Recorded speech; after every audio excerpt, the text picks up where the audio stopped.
Okay, we're going to continue on in our Father's Word. This is Paul's epistle to the Colossians. This is Colossians 1:13. He has delivered us from the power of darkness and conveyed us unto the kingdom of the Son of his love, in whom we have redemption through his blood, the forgiveness of sins. He is the image of the invisible God, the firstborn over all creation. For by him all things were created that are in heaven and that are on earth, visible and invisible, whether thrones of dominions or principalities or powers. All things were created through him and for him. And he is before all things, in him all things consist.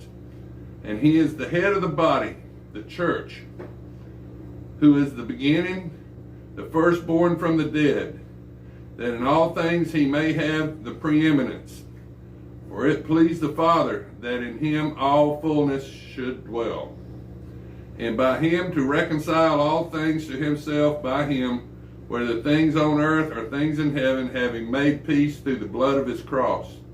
And you who were once alienated and enemies in your mind by wicked works, yet now he has reconciled in the body of his flesh through death, to present you holy and blameless and above reproach in his sight.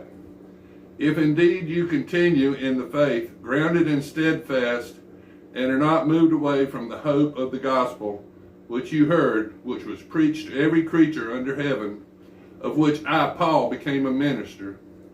I now rejoice in my suffering for you, and fill up in my flesh what is lacking in the afflictions of Christ, and for the sake of his body, which is the church, of which I became a minister according to the stewardship of God, which was given to me for you, to fulfill the word of God, the mystery which had been hidden from the ages and from generations, but now has been revealed to his saints. To them God to make known what are the riches of the glory of this mystery among the Gentiles, which is Christ in you, the hope of glory. Him we preach, warning every man and teaching every man in all wisdom, that we may present every man perfect in Jesus Christ. To this end I also labor, striving according to his works, which works in me mightily. Now this is